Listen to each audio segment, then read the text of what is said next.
அகர முதல எழுத்தெல்லாம் ஆதி பகவன் முதற்றே உலகு. நெஞ்சமெங்கும் நிறைந்திருக்கும் அன்பு நெஞ்சங்களுக்கு எனது கனிவான வணக்கம். நான் உங்கள் 5ஆம் தலைமுறை ஜோதிடர் ராம்குமார் ராஜேந்திரன். இன்னைக்கு நாம் பார்க்கக்கூடிய தலைப்பு மகர ராசி அன்பர்களுக்கு நடைபெறவிருக்கும் செவ்வாய் மற்றும் குரு ஆகிய 2 கிரகங்களுடைய சேர்க்கை.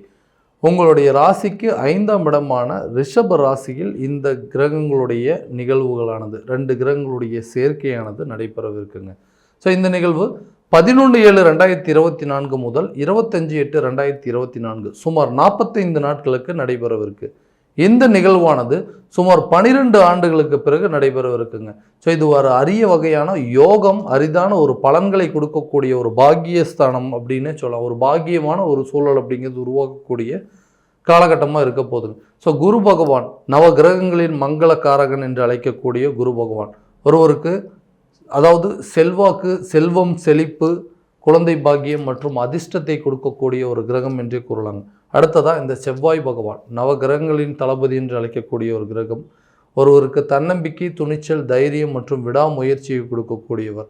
இந்த செவ்வாய் பகவான் சில யோகம், அதாவது இடம் வாங்குவதற்கான யோகம், வீடு கட்டுவதற்கான யோகம், நிலம் சம்பந்தப்பட்ட யோகங்களை கொடுக்கக்கூடியவர் இந்த செவ்வாய் பகவான் என்று அழைக்கக்கூடிய இந்த அங்காரகன். ஸோ இந்த 2 கிரகங்களுடைய சேர்க்கை மகர ராசி அன்பர்களுக்கு 5ஆம் இடமான பூர்வ புண்ணியஸ்தானம் புத்திரஸ்தானத்தில் நடைபெறவிருக்கு. இந்த நிகழ்வு இந்த மகர ராசி அன்பர்களுக்கு எந்த விதமான அற்புதங்கள் மற்றும் சிறப்புகள் கொடுக்க போகுது அப்படிங்கிறதை தெளிவாகவும் துல்லியமாகவும் இந்த காணொலியில் பார்க்கலாங்க. நம்ம சேனலை ஃபஸ்ட் டைம் பார்க்குறவங்க அதை சப்ஸ்கிரைப் பண்ணிக்கோங்க. பெல் பட்டனை கிளிக் பண்ணி ஆல் அப்படிங்கிற ஆப்ஷன் கொடுத்துக்காங்க. ஸோ மகர ராசி அன்பர்கள் சனி பகவானை அதிபதியாக கொண்டவர்கள். ஸோ எந்த ஒரு விதத்திலையும் நீதி நெறி தவறாதவர்கள் என்றே கூறலாங்க. ஸோ தைரியசாலி, துணிச்சலோட எல்லா விஷயத்தையுமே மேனேஜ் பண்ணிக்கலாம். யாரெல்லாம் நம்மளை கேவலமாக பேசினாங்களோ அவங்க முன்னாடி வாழ்ந்து காட்டணும் என்று வைராகியத்தை கொண்டவர்கள் இந்த மகர ராசி அன்பர்கள். நம்மளை எத்தனை பேர் எவ்வளோ அனாவசியமாக பேசியிருப்பாங்க, எவ்வளோ அலட்சியமாக பேசியிருப்பாங்க. நீ எல்லாம் ஒன்றுமே எதுக்குமே லாய்க்கு இல்லை, உன்னால் இல்லை எதுவுமே பண்ண முடியாது அப்படின்னு சொன்னவங்க மத்தியில் நான் யார் அப்படிங்கிறத காட்டணும்னு சொல்கிறதுக்காக எல்லா விதமான முயற்சிகள் எடுத்து அதிலிருந்து வெளியே நம்ம வாழ்ந்து காட்டணும்னு சொல்லிட்டு இதுக்கு முன்னாடி நீங்கள் எடுத்த முயற்சிகள் எல்லாமே ஒரு விதத்தில் தடையாகவே வந்துட்டு இருந்தது. ஏன்னா உங்களுக்கு இந்த பாதச்சனி என்று அழைக்கக்கூடிய இந்த சனி பகவானுடைய தாக்கங்கள் அப்படிங்கிறது கடந்த சில காலகட்டங்களாகவே இருந்துகிட்ருக்கு.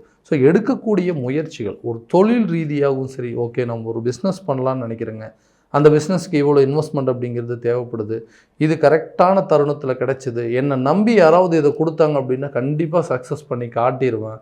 ஆனால் அதுக்கு உண்டான முயற்சிகள் எல்லாம் எடுத்து எல்லாம் ஃபெயிலியராகவே போயிட்டுருக்கு. யாரும் என்னை நம்ப மாட்டேங்கிறாங்க. நிறைய இழப்புகளை சந்திச்சாச்சு, நிறைய கடன் பட்டாச்சுங்க. இழந்த இழப்புகளுக்கு வேறு யாராவது இருந்திருந்தாங்க அப்படின்னா இதெல்லாம் ஒரு வாழ்க்கையா அப்படின்னு நினச்சிருப்பாங்க. ஆனால் இருந்தாலும் அந்த தைரியமும் துணிச்சல் ரொம்ப அதிகமாக இருக்கிறதுனால எல்லாத்தையும் சமாளிப்பேன். ஏன்னா சனி பகவான் அதிபதியாக கொண்டவர்கள் இல்லைங்களா, எல்லாத்தையுமே சமாளித்து பார்ப்போம், நம்ம வாழ்ந்து காட்டுவோம் யார் அப்படிங்கிறத மற்றவங்களுக்கு காட்டுவோம். யாரெல்லாம் நம்மளை கேவலப்படுத்தினா அவங்க முன்னாடி நல்லா வாழ்ந்து காட்டணும் அப்படின்னு யோசிச்சுட்டு இருக்கக்கூடிய நபர்களுக்கு இந்த காலகட்டங்களில் ஒரு வாய்ப்பு ஒன்று கிடைச்சதுன்னா போதுங்க, அந்த வாய்ப்பை வச்சு நான் கண்டிப்பாக முன்னேறிடுவேன்னு சொல்லிட்டு சில பேர்கிட்ட நம்மளாக போய் வாண்டடாக கேட்டு அவங்கக்கிட்ட சில ஹெல்ப்ஸ் எல்லாமே கேட்டு அதெல்லாம் கரெக்டான நேரத்தில் கிடைக்காம போச்சு. இதனால் மன உளைச்சலுங்க. ஸோ நமக்குன்னு யாருமே இல்லையே, எல்லா விஷயத்தையும் நம்மளாக தான் அனுபவிக்க வேண்டியதாக இருக்குது. கஷ்டமாக இருந்தாலும் சரி, நஷ்டமாக இருந்தாலும் சரி, எல்லாமே நான் ஒருத்தரையே சேருது. ஸோ எனக்குன்னு யாருமே ஆதரவு இல்லைன்னு சொல்லி இயங்கிட்டு இருக்கக்கூடிய நபர்களுக்கு இந்த காலகட்டங்கள் இந்த 5ஆம் இடத்துல நடக்கக்கூடிய இந்த 2 கிரகங்களுடைய சேர்க்கை. ஏன்னா இந்த செவ்வாய் பகவான் ஆல்ரெடி சொன்ன மாதிரி துணிச்சல், தைரியம், தன்னம்பிக்கை எல்லாத்தையும் கொடுக்கக்கூடியவர். அதேபடி இந்த செல்வாக்கு, செழிப்பு எல்லாத்தையும் கொடுக்கக்கூடியவர் இந்த குரு பகவான். ஸோ இந்த 2 அமைப்புகள் ஒரு சேரும் பொழுது நமக்கு ஏதாவது ஒரு விதத்தில் தைரியத்தை கொடுக்கக்கூடிய சூழல் அப்படிங்கிறது. ரொம்ப நாளைக்கு முன்னாடி பணம் கேட்டிருப்பீங்க, உங்களை நம்பி கொடுக்கக்கூடிய அளவுக்கு சில யோக காலமும் மாறப்போகுது. ஒரு வாய்ப்பு தான் கொடுத்து பார்ப்போமே, கண்டிப்பாக இவரால் இதை செஞ்சு காட்ட முடியும் அப்படிங்கிறது நம்மளே வாய்ப்பு கொடுக்கல, வேறு யாரும் கொடுக்கணும், ஏதாவது ஒரு விதத்தில் உங்களுக்கு ஒரு சான்ஸ் அப்படிங்கிறது கண்டிப்பாக கிடைக்குங்க. நீங்கள் பிஸ்னஸ் ஸ்டார்ட் பண்ணுறதுக்கு தேவையான ஃபினான்சியல் சப்போர்ட் அப்படிங்கிறது கண்டிப்பாக கிடைக்குங்க. அது மூலமாக உங்களுடைய தொழிலில் நீங்கள் தான் ராஜா அப்படிங்கிற அளவுக்கு உருவாக்கக்கூடிய சூழல் அப்படிங்கிறது கண்டிப்பாக இருக்கணும். ஒரு கட்டத்தில் யாரோட தயவும் எனக்கு தேவையில்லை, என்னுடைய வேலையை நான் கண்டிப்பாக செஞ்சு முடிப்பேன் அப்படின்னு சொல்லி போராட்டம் பண்ணி இதில் வெற்றி காணக்கூடிய ஒரு சூழலின் ஆரம்பம் தான் இந்த 2 கிரகங்களுடைய சேர்க்கை அப்படின்னு சொல்லாங்க. அடுத்ததாக இந்த வேலை ரீதியாக இருக்கக்கூடிய முயற்சிகள் அனைத்துமே பலன் அளிக்கவே இல்லை. எந்த இடத்துலையும் என்னால் முழுமையாக வேலை செய்ய முடியலைங்க. ஏன்னா நான் ஆசைப்பட்ட வேலை ஒன்று, ஆனால் செஞ்சிட்ருக்கிற வேலை ஒன்று. வேலையில் எந்த ஒரு திருப்தியுமே கிடையாது. கிடைச்ச வரைக்கும் எல்லா வேலைக்கும் போயிட்டு தான் இருக்கேன். ஏன்னா வீட்டில் ஃபினான்சியல் சுச்சுவேஷன் அப்படிங்கிறது குடும்ப சூழ்நிலை காரணமாக, அதாவது நிறைய ரெஸ்பான்சிபிலிட்டி உங்களுக்கு கண்டிப்பாக இருக்குங்க. நிறைய பொறுப்புகள் இருக்கும். அதெல்லாத்தையும் நீங்கள் தான் பார்க்கணும். ஏன்னா எல்லா விஷயத்துக்கும், அதாவது வாழ்வாதாரத்தை பெருக்கணும்னு சொல்லி எடுக்கக்கூடிய முயற்சிகளில் தேவையில்லாத கடன் பட்டு அந்த கடனுக்கு வட்டி செலுத்தக்கூடிய சூழ்நிலை. வாங்குகிற சம்பளம் மொத்தமாக இஎம்ஐயாகவே போயிட்டுருக்குங்க. இதில் தேவையில்லாத கடன் 1ஆம் தேதி சம்பளம் வாங்குறேங்க, 5ஆம் தேதி வரைக்கும் வந்து பார்த்திங்கன்னா அதை சமாளிக்க முடியுது. 5ஆம் தேதியிலேருந்து 10ஆம் தேதி வரும்போது எல்லா பணமும் தீர்ந்துருதுங்க. 10ஆம் தேதியிலேருந்து 20ஆம் தேதி போகும்போது மறுபடியும் அடுத்த மாதத்துக்கு எப்படி செலவு பண்ணணும்னு சொல்லி இந்த மாதத்தோட செலவுக்கு அடுத்த மாதத்துலேருந்து கடனை வாங்கி வாழக்கூடிய நிலை அப்படிங்கிறது. அப்போ 20ஆம் தேதிக்கு ஒரு 10ஆம் தேதிக்கு மேலே தேவையில்லாத விஷயங்கள் பணத்தை வந்து கடன் வாங்கி அந்த கடனுக்கு வாங்கக்கூடிய சம்பளத்தை எடுத்து வட்டி கட்டக்கூடிய நிலை தான் போயிட்டுருக்கு. ஏன்னா ரெஸ்பான்சிபிலிட்டி அதிகரிக்கும் போது இந்த மாதிரி செலவினங்கள் அப்படிங்கிறது அதிகமாக கூடிகிட்ருக்கு. ஸோ அதுக்காகவாவது நான் வேலைக்கு போய் ஆகணுமே அப்படின்னு சொல்லிட்டு அந்த வேலையை செய்கிறது, கிடைச்ச வேலைக்கு போகிறது, அந்த வேலையும் வந்து திருப்தி இல்லை, யாருக்கிட்டையுமே ஒரு நல்ல பேர் எடுக்க முடியலன்னு சொல்லிட்டு ஸ்ட்ரகிள் ஆகிட்டு இருக்கிறவங்களுக்கு புதுசாக எனக்கு வேலையே கிடைக்க மாட்டேங்குதுங்க, எனக்கு மட்டும் ஏன் இப்படி ஆகிட்டுருக்கு, நான் வேலை செய்கிற இடத்துல எனக்கு இது வந்து இன்ட்ரெஸ்டே இல்லை, நான் பாட்டுக்கு வேறு வேலைக்கு போகலாம், எனக்கு பிடிச்ச வேலை இல்லை, அந்த வேலையில் வந்து ஏதாவது கஷ்டப்பட்டு உழைக்கிறதுனால ப்ரொமோஷன்ஸ் ஏதாவது கிடைக்குமா, இல்லை வேலை வந்து ட்ரான்ஸ்ஃபர் ஏதாவது கிடைக்குமான்னு யோசிச்சுட்டு இருக்கக்கூடிய நபர்களுக்கு இந்த தருணத்தில் கண்டிப்பாக ஒரு முன்னேற்ற தருணமாக இருக்க போதுங்க. எல்லா விதமான முயற்சி ஸ்தானம் என்று சொல்லக்கூடிய முயற்சி செய்யக்கூடிய ஒரு நிலை அப்படிங்கிறது உருவாக்குங்க. கண்டிப்பாக நீங்கள் எடுக்கக்கூடிய முயற்சிக்கு நல்ல ஒரு வெற்றி காலகட்டமாக இருக்க போதுங்க. இந்த 5ஆம் இடத்துல இந்த குரு மற்றும் செவ்வாய் பகவானுடைய சேர்க்கை. இந்த திருமணம் சம்மந்தப்பட்ட யோகங்கள் இருக்காங்க. திருமணம் அப்படிங்கிறது எனக்கு ஒரு பெரிய பிரச்சனையாகவே இருக்குங்க. ஒரு இடத்துல நான் நிறைய இடத்துல பொண்ணு பார்த்தாச்சு, ஏதாவது ஒன்று சொல்லிகிட்டு இருக்காங்க. ஆமாங்க, இவர் என்ன பெரிய இம்ப்ரூவ்மெண்ட்டே இல்லை, இவருக்கெல்லாம் பொண்ணு கொடுத்தா எப்படி வச்சு பொழைப்பார் அப்படிங்கிற மாதிரிலாம் என்ன சொல்லியிருக்காங்க. அதே போல் இவங்களுக்கெல்லாம் மாப்பிள்ளை பார்க்குறதே ரொம்ப சிரமமாக இருக்குதுங்க. வரவங்க போகிறவங்களாம் ஏதாவது ஒரு குறைகளை சொல்லி ஓகேங்க அது குறை இது குறைன்னு சொல்லிட்டு நம்மளை வந்து அவாய்ட் பண்ண ஆரம்பிச்சிட்டாங்க. இந்த நிலையெல்லாம் மாறதா, திருமணம் சார்ந்த யோகங்கள்லே நமக்கு இருக்காதாங்கிறவங்களுக்கு இந்த காலகட்டங்களில் அதுக்குண்டான சில நல்ல செய்திகள் அப்படிங்கிறது கண்டிப்பாக உங்களுக்கு வருங்க. அடுத்ததாக திருமணத்திற்கு பிறகு அந்த குழந்தை பாக்கியம் அப்படிங்கிறது, குழந்தை அப்படிங்கிறது பெரிய பிரச்சனையாகவே இருக்குங்க. எல்லாருமே, அதாவது நாங்கள் சும்மா இருந்தாலுமே எங்களை சுற்றி இருக்கிறவங்க சும்மா இருக்கிறதில்ல. ஏதாவது ஒரு விசேஷத்துக்கு போனால் ஏப்பா இன்னுமா வந்து உங்களுக்கு குழந்தை இல்லை, ஏம்மா இன்னுமா நீங்கள் வந்து பெற்றுக்கல அப்படின்னு சொல்லி எங்களை மற்றவங்க மத்தியில் ஒரு தேவையில்லாத விஷயத்தை வந்து எல்லாத்துக்கு முன்னாடி குறையாகவே எடுத்து சொல்ல ஆரம்பிச்சிட்டாங்க. ஸோ நாங்கள் கூட அதை பற்றி பெருசாக ஃபீல் பண்ணிக்கல. ஓகே, நமக்குன்னு கடவுள் ஒரு விஷயம் கொடுத்துருப்பாரு, அதாவது அந்தந்த காலகட்டங்களில் தான் நடக்கும் அப்படின்னு சொல்லி நம்ம மனசு தைரியமாக இருந்தாலும் நம்மளை சுற்றி இருக்கிறவங்கலாம் ஏதாவது ஒரு விஷயத்தை குறைக்கிட்ட, போதும்மா இத்தனை வருஷம் தள்ளி போட்டது போதும்பா, இன்னுமா வந்து குழந்தை பெற்றுக்காமல் இருக்கீங்க அப்படின்னு சொல்லி ஏதாவது ஒரு விஷயத்தை போகும்போது வரும்போது குடும்பத்தில் வந்து நம்மளை பற்றி பேசுகிறதே அவங்களுக்கு ஒரு வாடிக்கையாக போயிடுச்சு. ஸோ இந்த மாதிரி நிலைகள் நாங்களாக தள்ளி போட்டது இன்றைக்கி எவ்வளோ பெரிய பாதிப்புகளை ஏற்படுத்திருச்சுன்னு சொல்லி யோசிச்சுட்டு இருக்கிறவங்களுக்கு கண்டிப்பாக இந்த காலகட்டம் இந்த 5ஆம் இடம், அதாவது புத்திரஸ்தானம் என்று அழைக்கக்கூடிய 5ஆம் இடத்துல குரு பகவானுடைய இந்த பயிற்சி, ஏன்னா இந்த மே 1ஆம் தேதி குரு பகவானுடைய பயிற்சி நடந்துருதுங்க.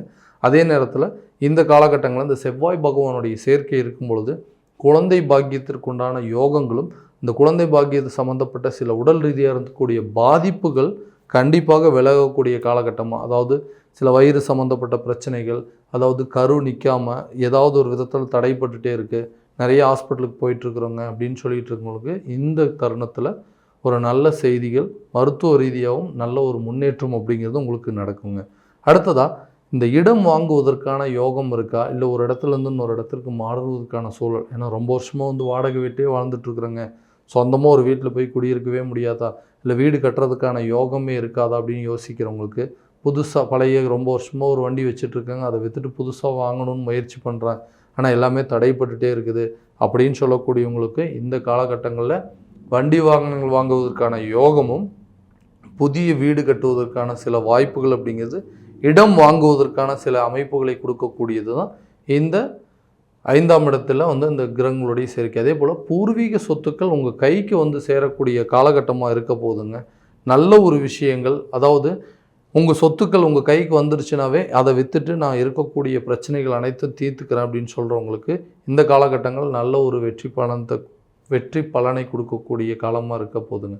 அடுத்ததாக இந்த உடல் ஆரோக்கியம் சார்ந்த சில பாதிப்புகள், உடலில் தேவையில்லாத சில பிரச்சனைகள், அதாவது சுகர் சம்மந்தப்பட்ட சில பிரச்சனைகள், பிபி சம்மந்தப்பட்ட சில பிரச்சனைகள் அப்படிங்கிறதுலாம் வந்து போகிறதுக்கான நிலை அப்படிங்கிறது கண்டிப்பாக இருக்கும்.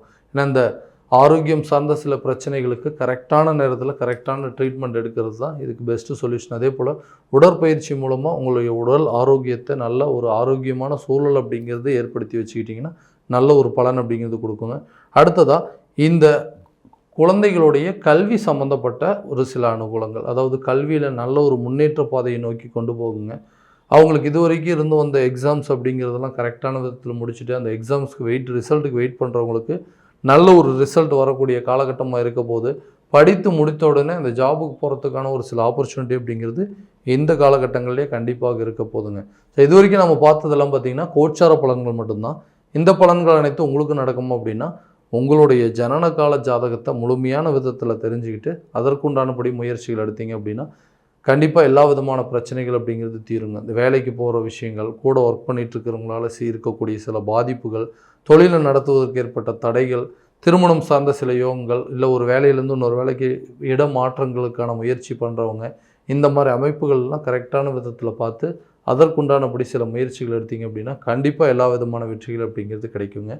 உங்களுடைய ஜாதகம் எங்கிட்ட பார்க்கணும் அப்படின்னு ஆசைப்பட்டீங்க அப்படின்னா கீழே இருக்கிற நம்பருக்கு கான்டாக்ட் பண்ணி அப்பாயின்மெண்ட் ஃபிக்ஸ் பண்ணிக்கோங்க. அப்படி இல்லையா உங்களுடைய ஜாதகத்தை என்னோடய வாட்ஸ்அப் நம்பருக்கு அனுப்பிச்சி வச்சிங்க அப்படின்னா தெளிவான முறையில் கணித்து துல்லியமான பலன்களும் அதுக்குண்டான தீர்வுகள் அப்படிங்கிறது மிகவும் தெளிவான முறையில் உங்களுக்கு தெரியப்படுத்தப்படுங்க. மீண்டும் அடுத்த காணொலியில் உங்களை சந்திக்கும் வரை உங்களிடமிருந்து விடைபெறுவது உங்கள் ராம்குமார் ராஜேந்திரன். நன்றி.